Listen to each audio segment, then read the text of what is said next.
Sorry. Yes. Uh, I forgot to turn the audio for that. Can you? Oh my God. So I'm from so where sorry. should I start? From the beginning, because you to all over the way. Okay.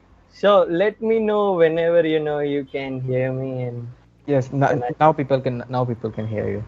Okay. So I just hope that everyone listening to me had a great day, and I'm sorry I was just talking the whole time, and Sundar here, the master of art, did Sorry a about that. I mistake, forgot that. and you were not able to hear me. So what I was talking about is, you might be thinking that I'm Microsoft ambassador and I'm talking about Linux, but as things are, and you are starting budding developer, or you might even be a professional one. It doesn't really matter, because if you are a professional, you already know the power of Linux, and if you are not, then welcome to this talk. It will obviously change your mind towards how Linux is, and it's not that scary, and all the commands that you would have seen are just simple things that you write in terminal, and they do simple stuff. Okay, that's how it works in Windows itself, but it's just hidden between all the buttons and widgets and all the different GUI components. So talking about it, so this is the presentation which I made. It's not that big, it's just 13 slides. uh, and whenever you feel like you're getting bored or something, just let me know. I will consider that I have done my job. And okay, so this is it. This is my name, Ganesh Tiwari. uh, if you want to find me anywhere, you can just search G8786 and you will get to me, because I have that name almost everywhere. And I was not able to get it on Twitter because someone already took it. No worries. As I've said multiple times, I am this, and I like to work with Microsoft's tech, and that's about it. Let's jump into it. So, what is Linux terminal basics, and why is it necessary? So, if you are a developer, uh, you know that everything works according to some instructions that are given. Okay, so these instructions are always coded by someone, some programmer sitting there, sat through the whole day and wrote the code to copy a file from one directory to second directory, and now you just use cp, the name of the folder and the name of the file that you want to copy, and it does it itself, but someone actually wrote it.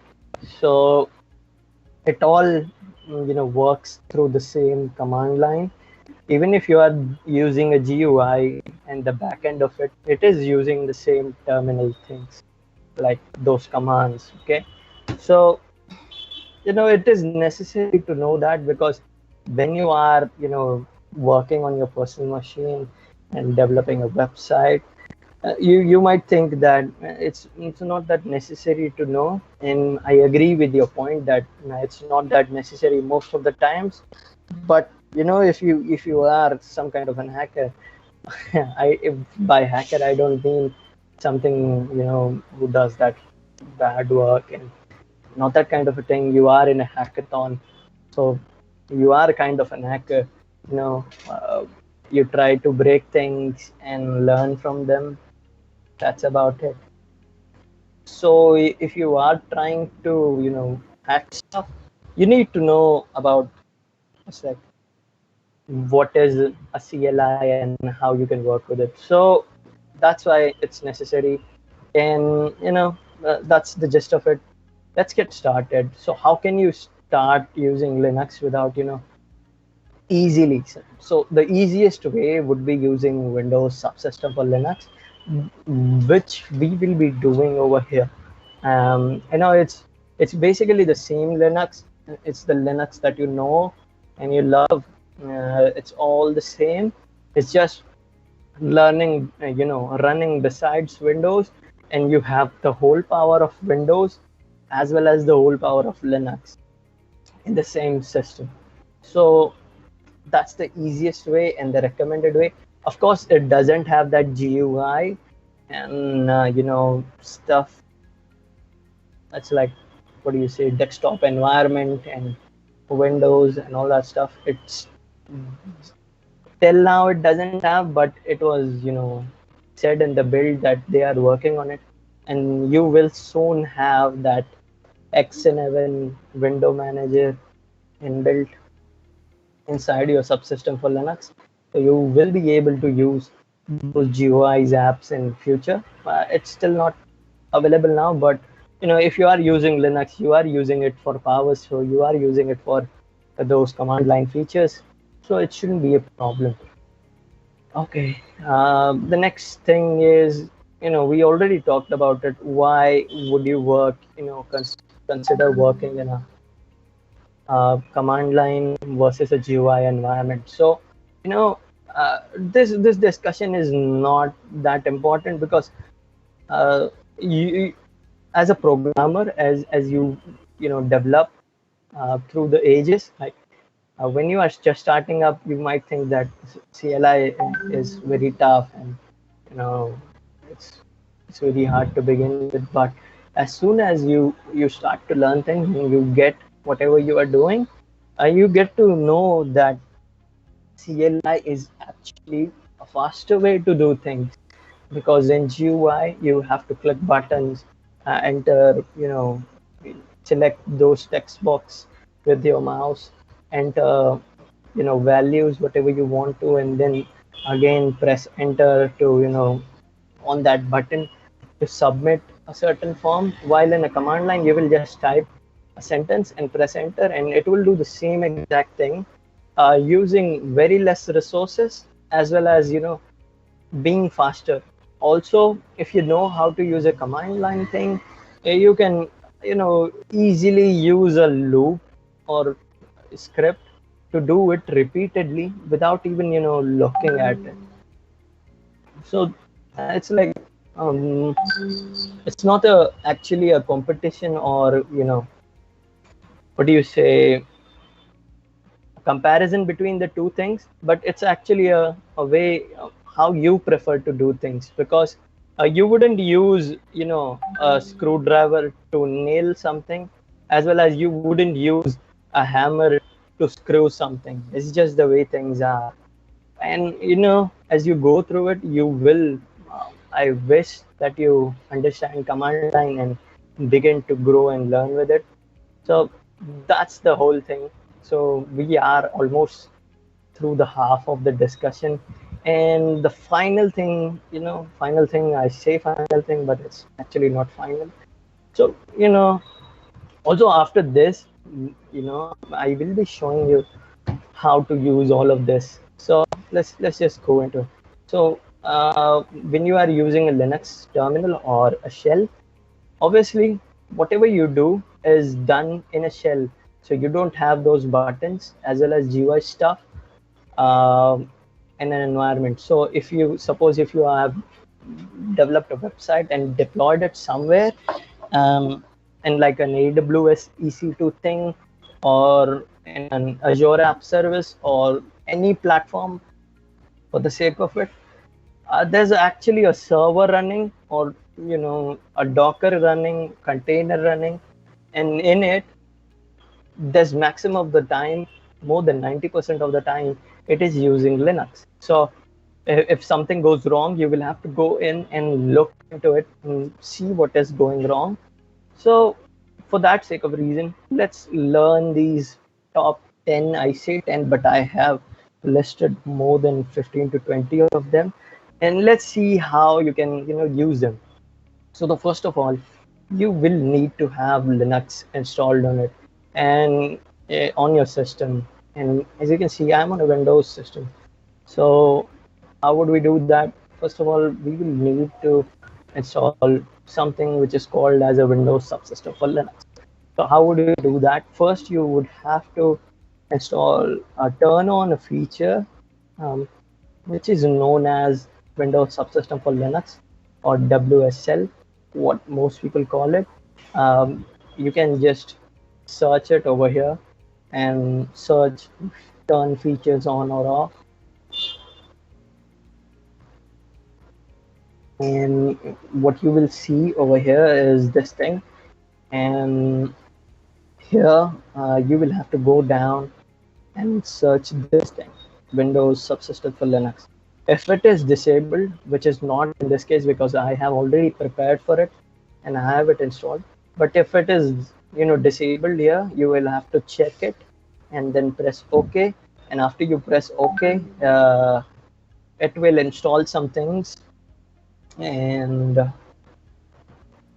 it will make your PC ready for installing a WSL setup on your PC. And then you will have to do a normal restart to get all those things available to you. That's about it. After you do that, just like you would do with any other app, you would go over here and search for your favorite Linux distribution. In my case, it will be Ubuntu because it is easy and robust to get started with. You will search it. It will be visible over here. And here I don't have this. Okay, I have it. If you don't have it, here, just like a second ago, it was saying me to install it. You will get a similar kind of a button. You will have to click on it. It will take 5 to 10 minutes and download it and install it on your machine. After you have after you are done installing the machine, something like this. Let me just search here. Ubuntu. Yeah, something like this will be there in your start menu. So I have searched it, but if you just go on view over here, it should be visible over here, like Ubuntu. Okay. If I click on it, I have it set up, so I don't see any message over here. But if you don't have it set up, it will show you that enter a username for yourself, which I have actually entered, which is G8786. And if you are watching it from the start, you know why it is that. Then you will have to enter a password for yourself. That's pretty basic, and you would have on any other system that you have worked with. Set that up, and then you have your Linux system ready. So if I just uname this over here, and what this command does is uname is like a command to display what type of a Linux distro you are currently using. So it will give you all the things, all the details about that distro. So as you can see, it is a Linux, and the host which I am running it on, it's named this, and then the kernel is this 4.0.0, and it is made by Microsoft. It is actually Linux, but it is modified to work well.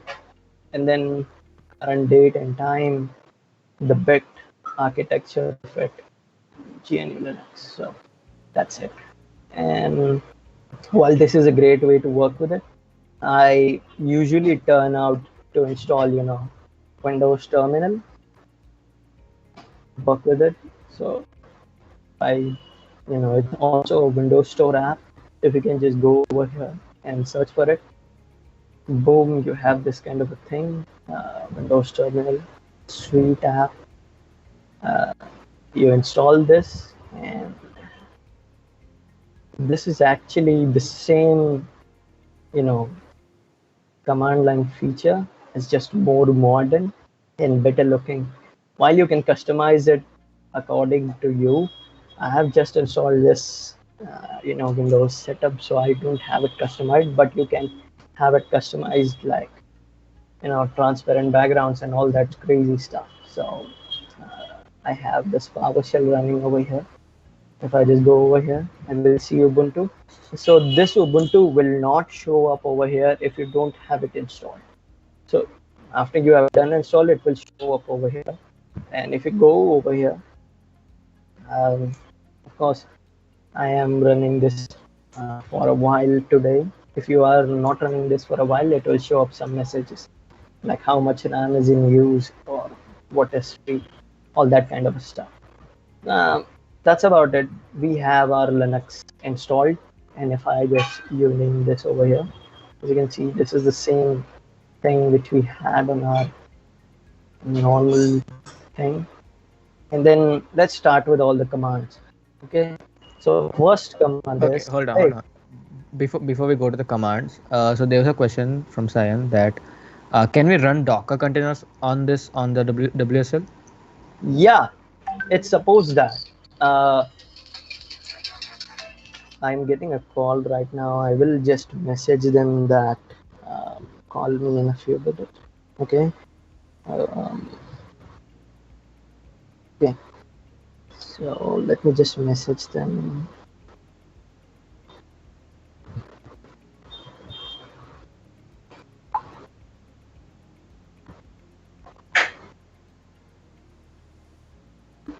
Okay. Yeah. So done with that. Yes, you can run Docker in it. Earlier, it didn't had those Docker support, but now in the latest version of Docker, it supports WSL as well as if you have a Windows Pro license, you don't need even that thing. So yeah, that it works.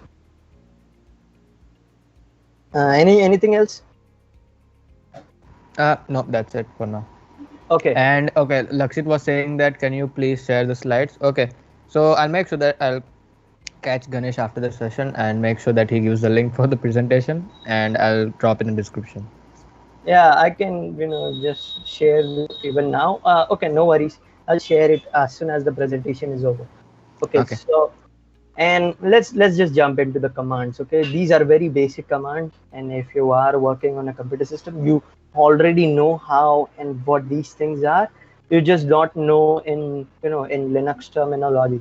You know how it works on Windows. It's just you don't know what is it in Linux. Okay, so what is ls?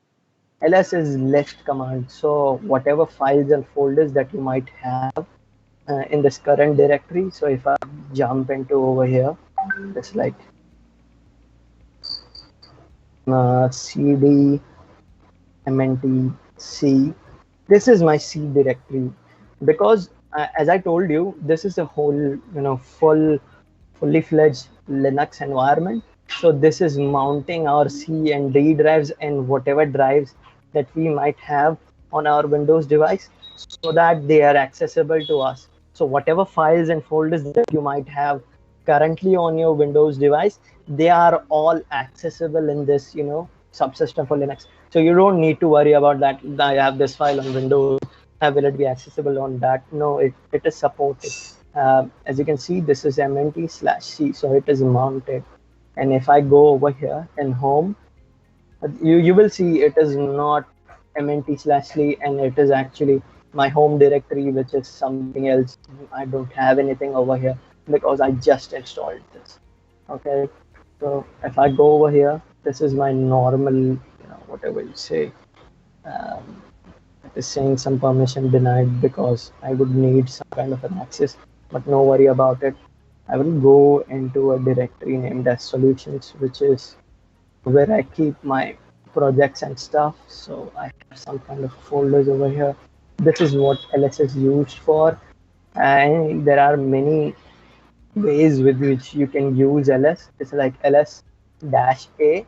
It will list everything whichever you have in your current directory. So earlier it was listing only those two things because these are the folders or the files that I behind this directory. So I was in c/solution. When I pressed double dot, I went a step back, and if I press singular dot, I am still in that same directory. It's a Linux way of doing things. Don't worry about it. You will get the hang of it. So that's it. And also, if you press help on these functions, okay, it's double dash help.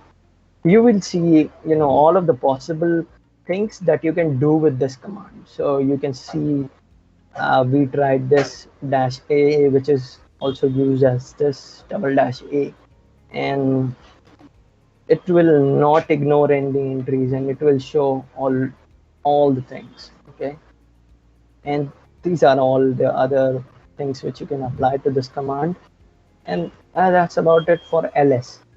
And while teaching you guys about ls, I also went and explained you about cd.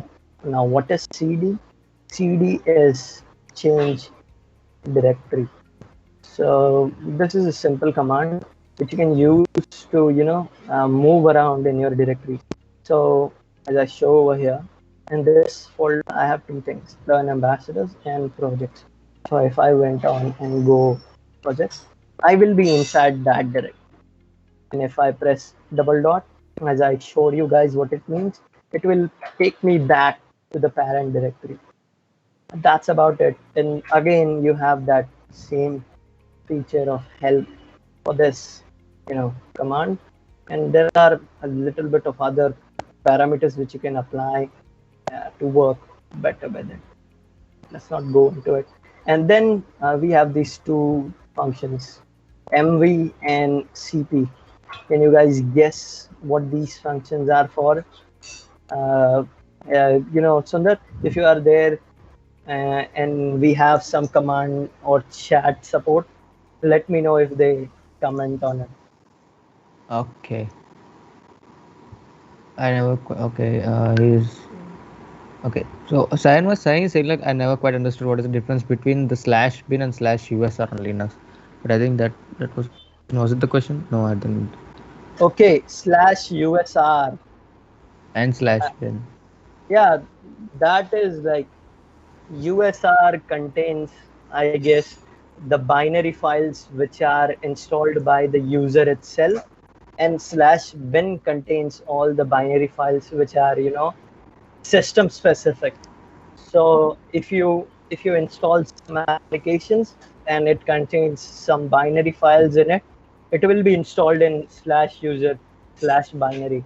And if the binaries are system specific, they will be in slash binary or slash bin. I don't know if that makes sense, but that's how much I know.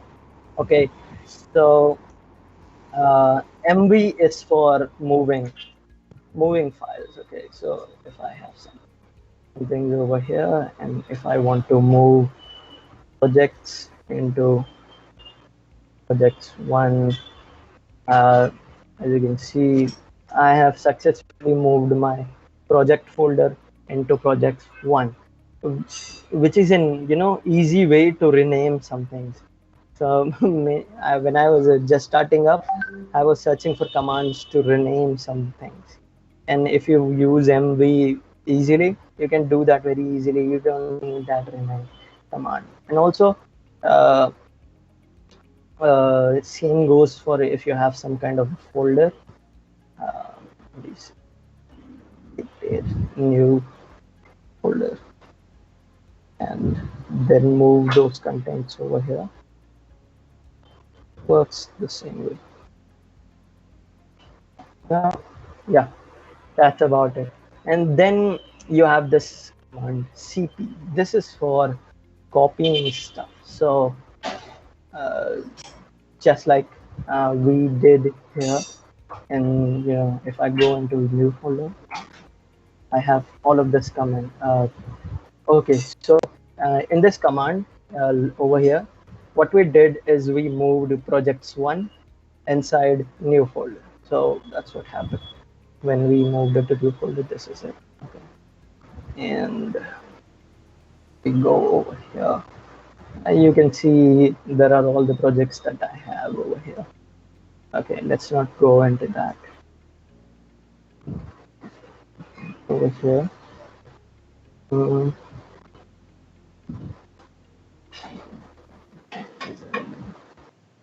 Yeah, so let's be here, and if I go into this, all the things, all the marketing files are in this folder. Yeah, so let's work around this thing.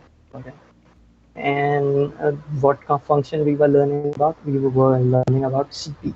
So if I want to copy this, what do you say, marketing stuff into a new folder. One. Okay, yes, I will need to specify this.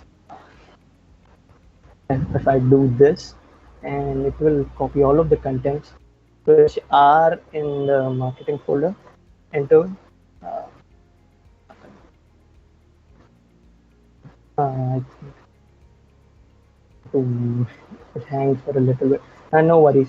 So when we did this step, like CP marketing into marketing one, as you saw in the earlier MV command, we moved the whole folder into a new folder. But with CP, all of the contents in the previous folder remain while you create a new folder, and all of the contents are copied into it. So that's about it. That's the difference between CP and MV. Also, same thing applies here. If you do CP -- help, you will get all the glossary, what you see about the command, about you know how it can be used differently. That's about it. So we are done with the first four things. Now we are on to a very powerful thing, which is grep. So if you know grep is something which you can use to search certain items. So if I just go into here, let me see what I have in this folder. Okay. Let me see what I have in this new file. Okay, I have this. Okay, yes.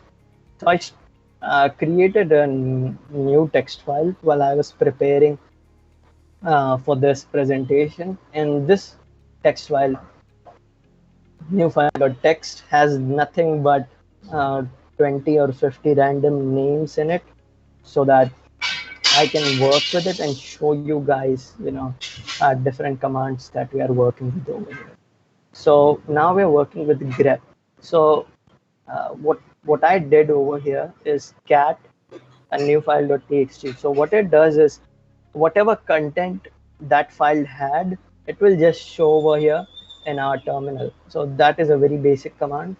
And if I wanted to search in this content, like new file.txt, and I wanted to search a particular person named as, let's say we wanted to search Walter. Okay, so what I can do is do grep and then enter Walter.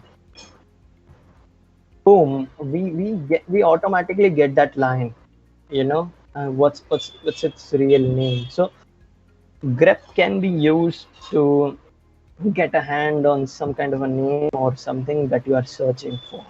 So that's very handy when you are working with large text files and you want to locate a particular line. That's handy. And now, next, moving on to the next thing, that is touch and make dir. So touch is very easy. So suppose if you want to make a new file, let's say we are in this thing. Okay, suppose if I want to make a new file to, how do I make this? I name touch and then the name of the file. So new file 2, I press enter, and I have this new file 2 tested over here. I forgot about one thing, but you can do ls-al,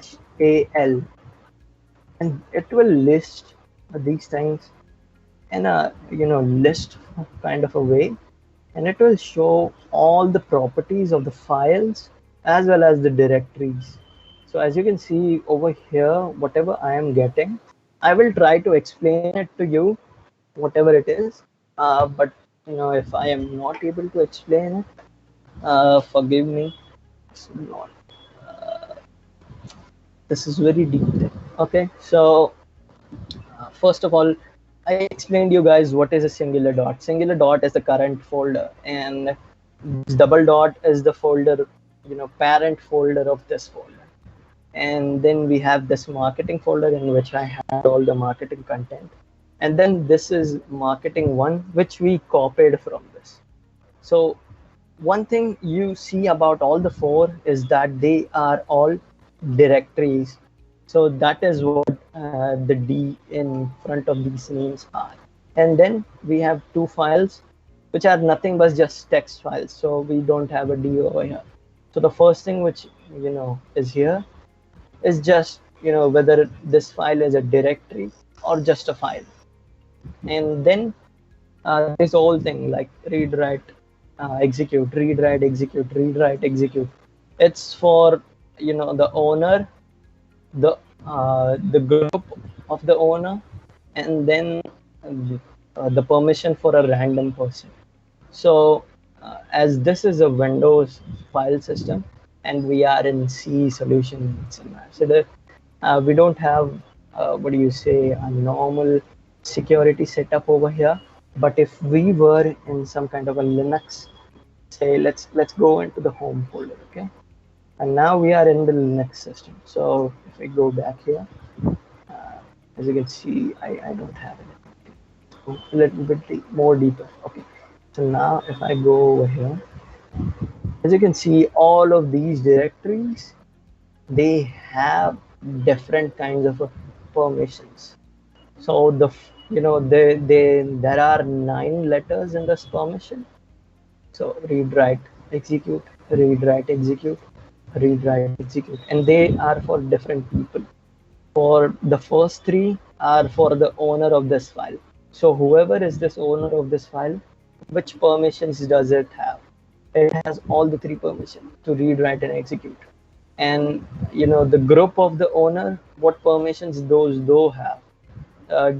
Do they have? So they have all the permissions. And finally, if some random person walks in and it is not the owner or not in the group of owner, what permissions does that person have? So this is somewhat a gist of what these permissions are. So as you can see over here, there are different permissions. So if you go on and read about that, you will find more about it. And then we have this thing. This is the name of the person who is owner of it. And then you have the name of the group. So, and then in numbers, and this is just the date when it was created. So that's about it. And let's go back to our folder where we were. Okay. Yes, so we were in this. So I tried to explain whatever that was. And let's move on to the next. We did touch, and we are on to the make dir. So make dir, you if you are a newbie, you will say it as mkdir, but make dir mkdir is nothing but make directory. So if you want to make a directory over here, let's say we have nothing over here. If I want to make something known as demo, boom, I have a directory which is named as demo. So this is what it is. And it's here. And also again we have this help feature which you can read for more in depth.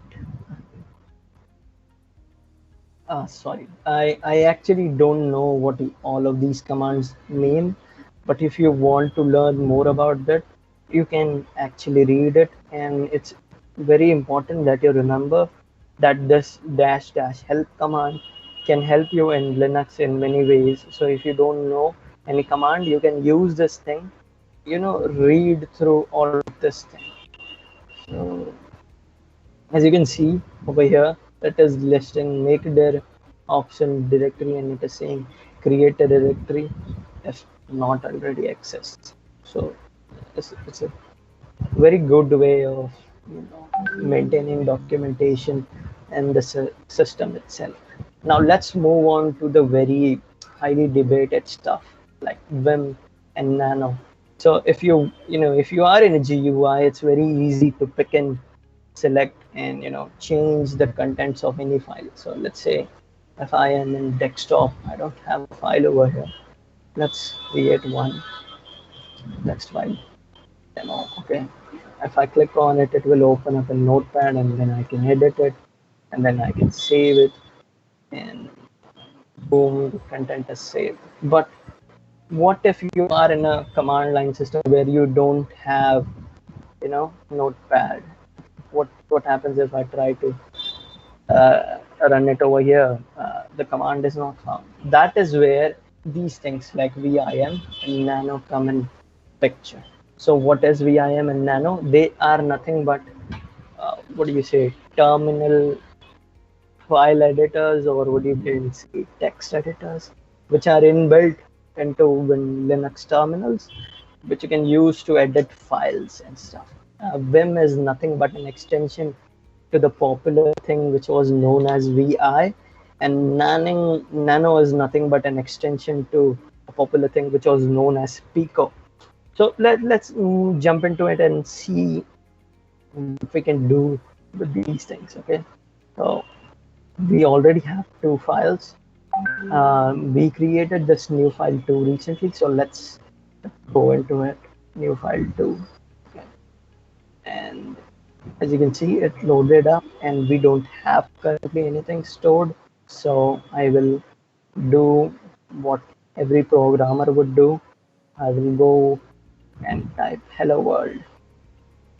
Or no, let's type hello at Gujarat.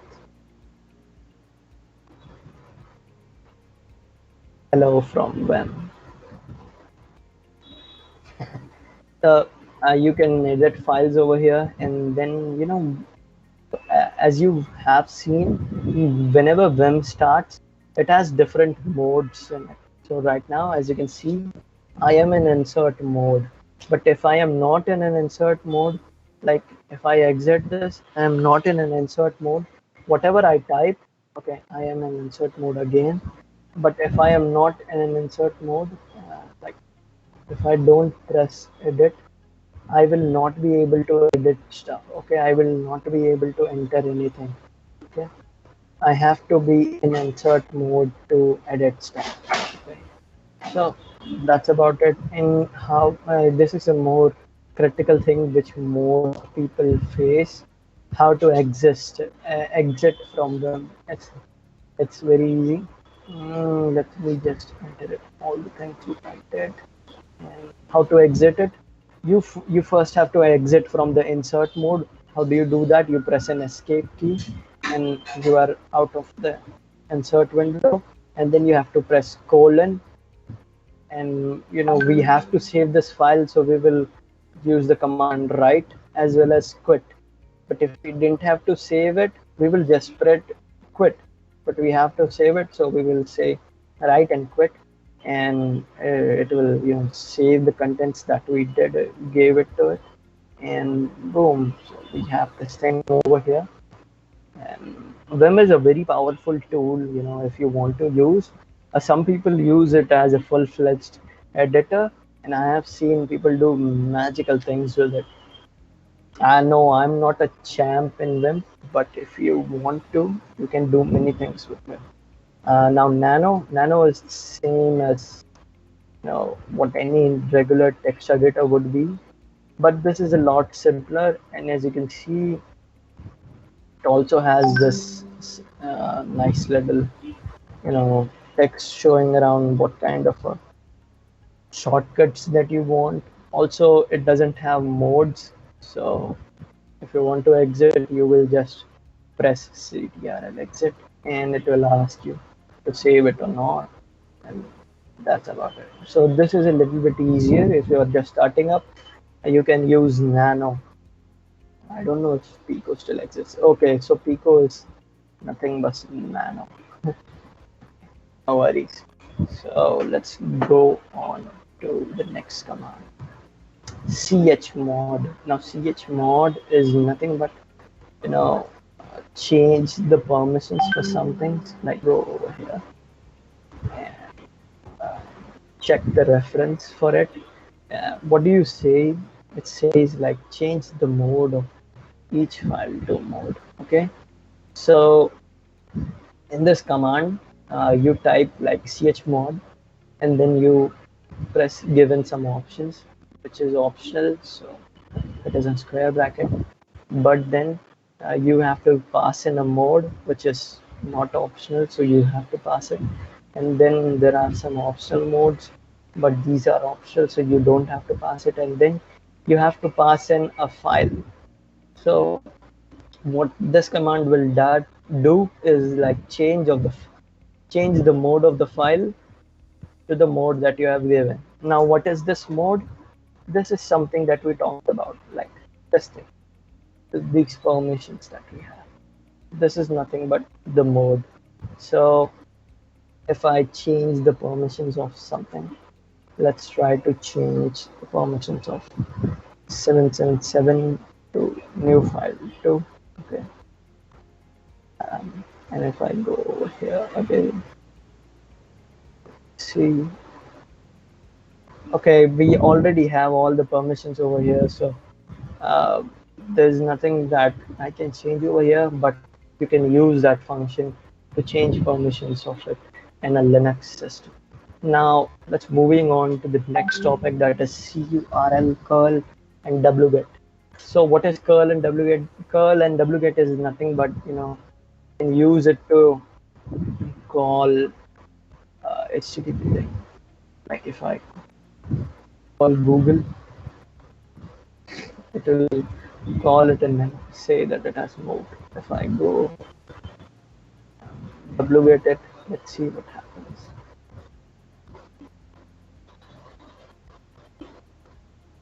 It shouldn't be used like this. I don't know what I'm doing. Okay, but it downloaded it. Then there is some different things, but you wouldn't use this to browse websites. You would use it to download some stuff. So suppose if I have some stuff, if I go over in my downloads and let's see if I have something. Okay, I have many images that I downloaded. Let's pick this thing. Go over here and do a curl command on it. What it will do is go over.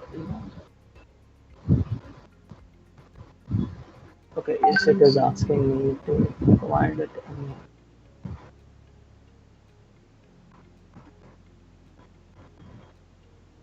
What it will do is, okay, so I seems I need to find in some help in using that. Okay, so as you can see, this is a very long command, and people use it for many different things. You can use it for testing your REST APIs. If you write any of them and some things like that, you can you can specify commands like .g is used for getting a command. I'm sure -p and post will be something. Okay, right. Oh, I have to use this thing, dashboard. Okay, let's do that. So as you can see, it has downloaded it. ls, I have this file over here. So what it did was go to this. It has gone to this thing.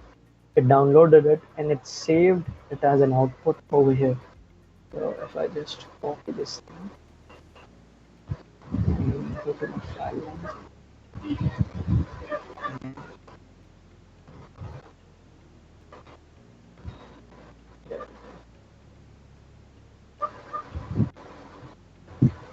This is the same file which I would have downloaded it using the web browser, and I'm doing this in a terminal. So you can do the same thing with wget, but with wget I wouldn't have to specify this output command. I would have just pasted it and boom, it would have saved it. So looking at the name only, you would have guessed what the difference is. Wget, I guess, essentially directly performs a get function and is used to, I guess, download a file, while curl is much more enhanced, and you can do many more things other than downloading some stuff. So that's about curl and wget. Let's talk about something. Move on to the next thing, which is find. Find is also very important. So, if I just do find over here, you will see all of the folders which I have, all of the files which I have. So I have many things. Okay. Now I can do a grep over it. Let's see. Let's do a grep over. Okay. So what do I want? I want only the PNG files. So what I will do is grep and search for PNG. So as you can see, it will list all of the PNG files. So earlier there were so many files, but with grep we filtered it to just PNG files. And you can do the same thing with find. Sorry, find without using grep. What you can do is uh, enter .png and it should return you all the PNG things. Boom. Okay, where was the command that I typed? Oh, I think I missed something. Let's see. Find.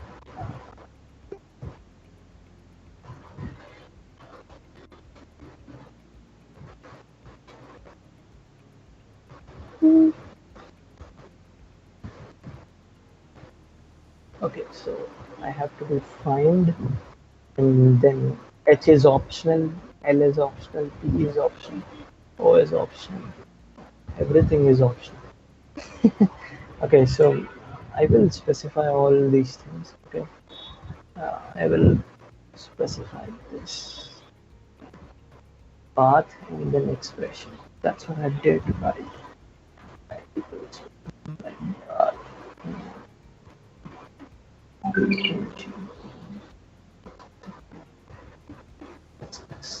Okay, yes, so this has PNG somewhere. I guess that's why it's doing that. But it's not supposed to do that. Maybe I have messed up something. Okay. I think I have forgotten how to use it. Okay, let's move on to the next thing. I guess I will have to read some docs and get back to you how to do this. Let's move on to the next thing, which is star.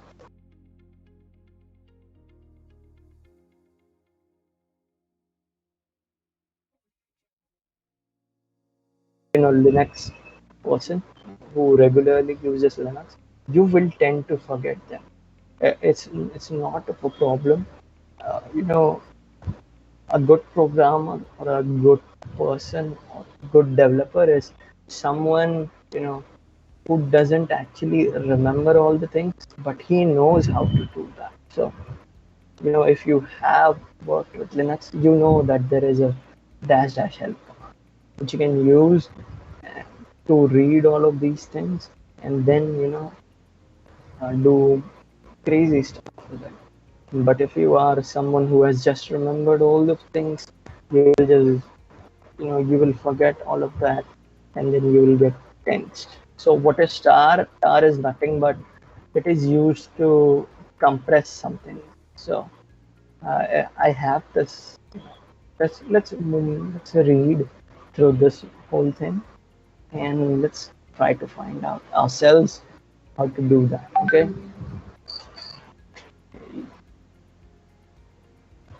So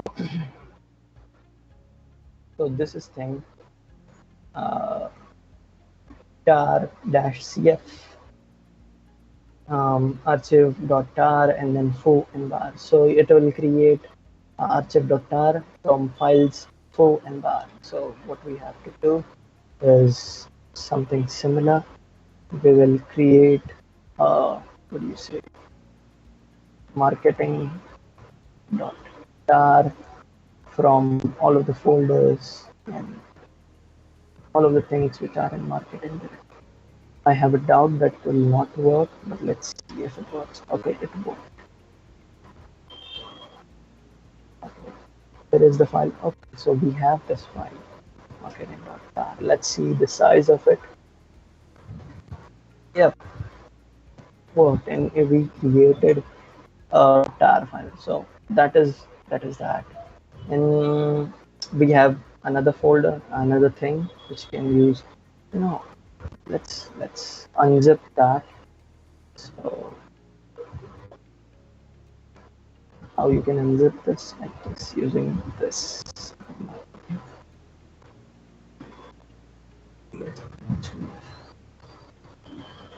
Oh, sorry.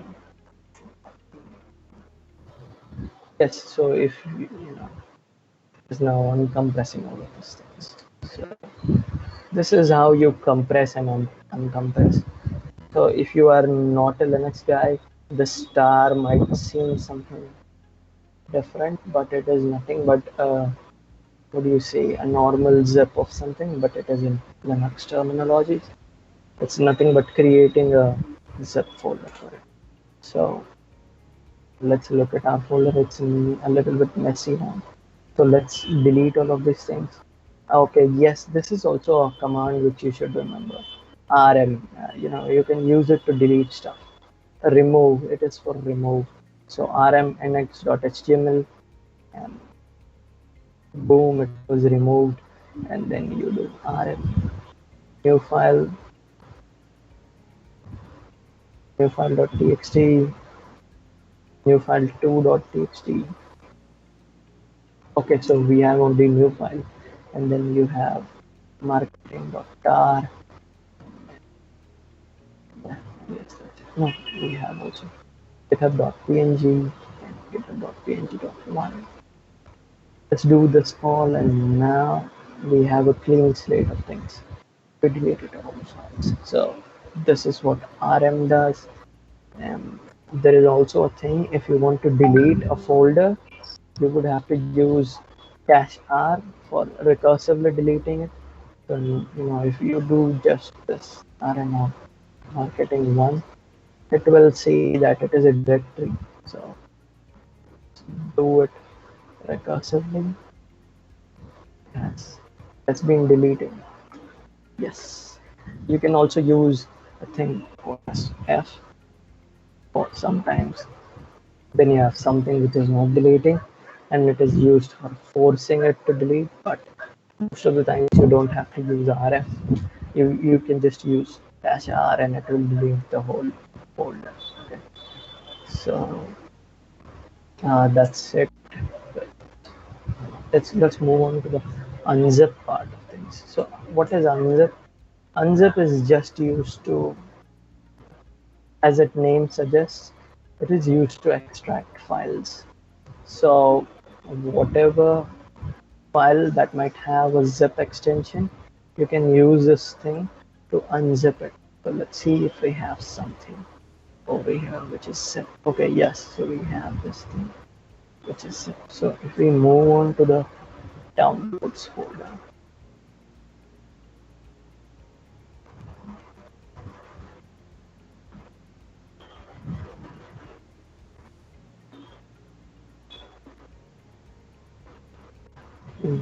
here we have this thing. Let's use our new things that we learned today.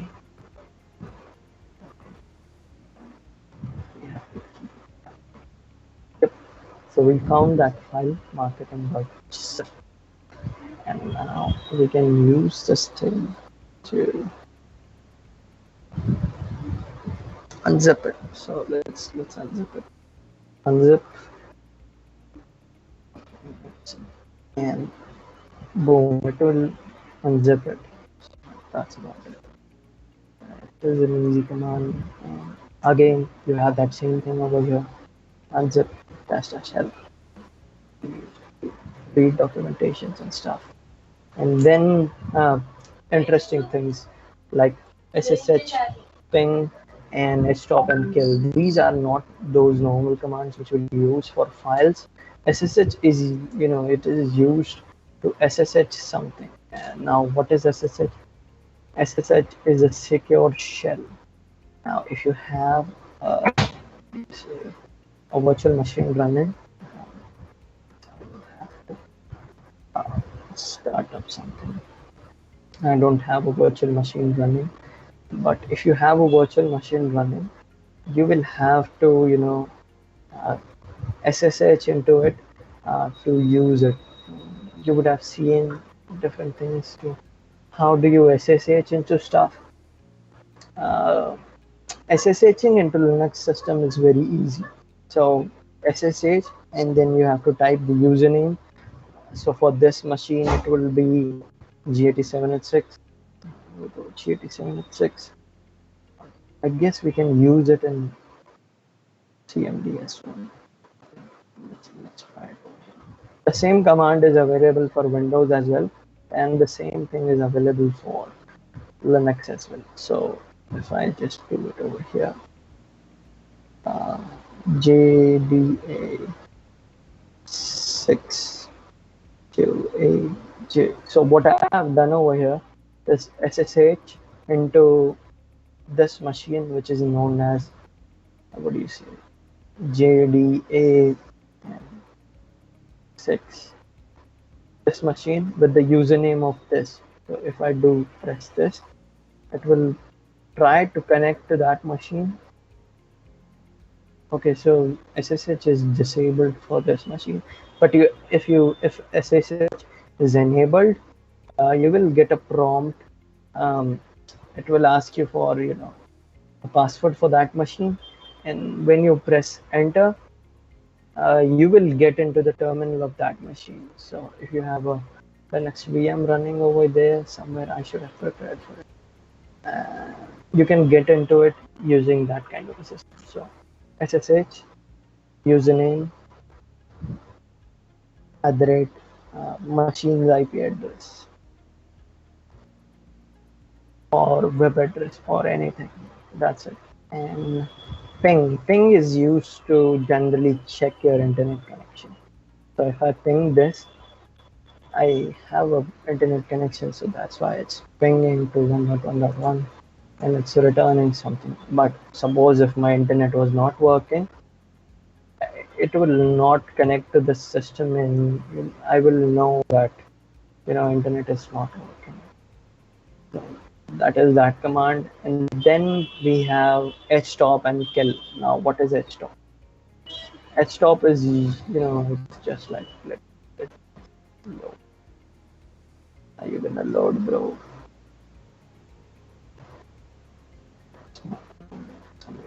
Let's try it on the bash shell that we have. Let's try it.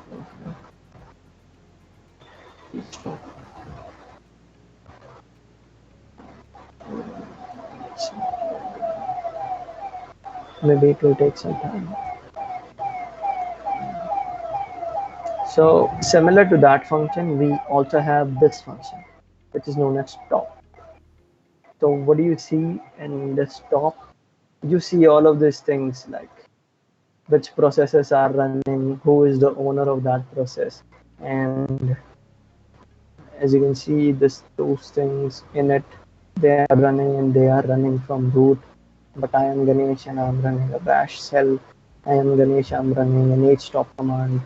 So that's it. And htop is just a fancier version for it. I don't know why it's not running. Maybe I don't have it installed. Let's try installing it. But if it is not installed, it should show the error like. I don't know. I think it doesn't have the mode to run. So no worries. It's just the same thing as a top, but you can use it. It's a little bit prettier and good looking. It has those colors. So that's it, and nothing else. As you can see many things over here. PID is the process ID. User is the owner of this thing. How much virtual memory is this using? How much time has it been running on? And what was the command which was running? So this is it. And then kill is for using to kill a process. So as you can see over here, the process ID for bash was 9. So if I say kill 9, still running. But if I do sudo kill, I don't know if I can kill that. I can't kill that. But you have some process. If you have many process running, you can kill them. Just like in file manager, you take a task and you kill it. It's the similar equivalent of Linux. You press kill and you press the ID of it and it will kill it. So I guess that was it. And let me see if I'm forgetting something or missing something. And I think that's what it is. So I hope you guys, get to learn from it something. And let's move on to the last thing. Is that again, Sundar, are you there or are you broken sleep? What do you say? Are you slept already? Hey, Sundar. Hey, okay. So I was like having a call with the. Okay, so a question that was asked like a long time ago, but didn't find the time to ask you. Okay, so Sayan was asking that, is there any way to customize a terminal with ZSH like we do in Linux? Yeah, you can install pretty much anything that you have on Linux and install it over here. It's basically, it is an actual Linux running besides your Windows thing. So whatever you want to do with, you can do with this thing. Okay. I doubt that you can't delete Windows and program files and those things, but whatever else you want, you can do with it. Yes. Okay. So a simple question. Where is it? Okay. What is the best distro for Linux apart from Ubuntu? I guess it's all the same. At the base of it, it's using Linux kernel, and then you have different specific programs which are developed by different specific people.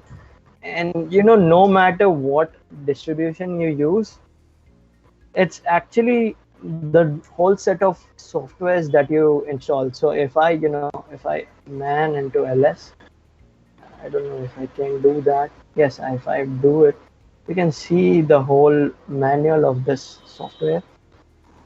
If I go at the very bottom, I should be able to see the name of the person who wrote it. So this is it. So this is a 2018 thing. No, this is the copyright of it.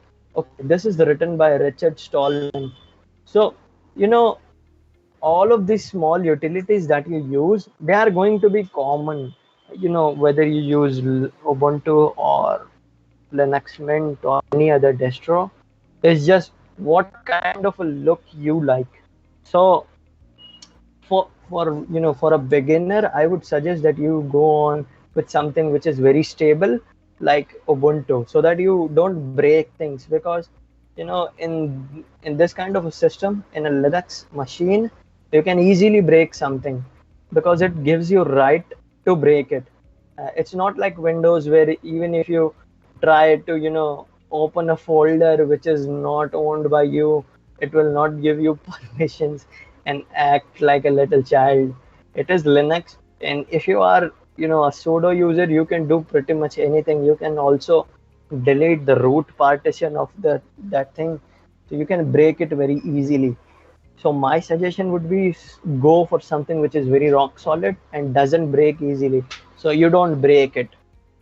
It's like, how much no proof of a Linux distro you can get. So for that, you can use Ubuntu. But if you want to actually harness the whole power of it, I would suggest you go and install something which is Arch Linux or Gentoo, something like that. It will give you everything. You can choose your own specific kernel version. You can choose your specific desktop environment and whatnot. there is a lot of madness going behind the scenes you don't know. But for the most part, I will suggest you to stick to basic things like Ubuntu.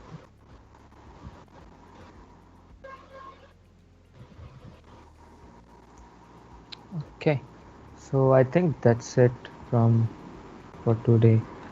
So Okay, yes. awesome. So yeah. So make sure the best of I will say best of luck because we still have. Okay, so here's an announcement. We have like 23 hours more because someone made a fault in their folio that and kept the timing as 5 p.m. and we didn't know and we were like, okay, you still have time for 6 p.m. So it's our fault. We accept that. So for that, we have extended submission time till 9 p.m. So now you can submit for till tomorrow 9 p.m. So we still have 23 hours like that. And regarding the evaluation period, we have our mentors. Ganesh is one of them, and who will hop in and out anytime. Today I think before after that no one would join, but tomorrow morning again we would start like hopping in and out. So make sure you be there also. Yes, Ganesh, thank you for the awesome session for the Linux because I've been using WSL2. The only thing that is stopping me from using WSL2 as my daily thing is the lack of GUI. I have tried so many things to implement GUI in it, but it's not the Windows doesn't want to like start the GUI. Yeah, it's like, you know, the thing they are working on, what do you say, the X11 environment is something very complex to implement. I don't know how they will implement, but it is already available in some kinds of software. WSL2, yes. Yeah, So for now you need to like install similar to a virtual machine. So you need to install XFCE4, XFCE session, and then like start the session XFCE, and then you need to RDP to it. yes, that's what I was saying. Like, that's a completely different thing. So whatever you are saying is like the desktop environment and all those window managers that you are talking about. What Yes. they need to implement is the display server. It Yeah. is a thing. X11. There are major two display servers. One is X11, and another one is VLAN display server. And now the current Linux development is such that they have left X11 and they are currently working on VLAN things because VLAN is very easier and much faster than X11. And what Windows is trying to do is still trying to implement that X11 server. So I don't know how it will work out because VLAN is much newer and much faster. If they want to make it faster, they should go on to They should VLAN. use VLAN.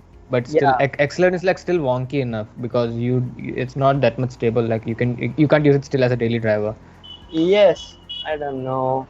I have faced many problems with X11 and VLAN. I don't know. It's a very geeky thing. I don't know. People will get bored. Yeah, I used to like when I first installed WSL and I got to know that you can now upgrade to WSL2 and have the GUI and everything. I like I like spent like two midnights just to figure out how to enable the XFC server because it was not even like wanting to start. So I reinstalled, installed. I tried so many different things, got so many errors, but in the end I just left it. Okay, it's fine because I saw in some repository in some like the Reddit and stuff they wrote that it's still in development, so don't hope that it would work normally. So I thought that I'll wait until Windows does that properly. Yes, it will take some time. Until they do the VLAN stuff, I wouldn't trust the X11 thing. Yeah. Okay, so that should be it from our side. Best of luck for you. Thank you Ganesh for joining us today, and Ganesh will also join you guys and be in Hopper. So make sure that you ask him some questions. So yes, thank you everyone for joining again. We'll see you soon. Bye bye. Bye bye, everyone. Have a great day.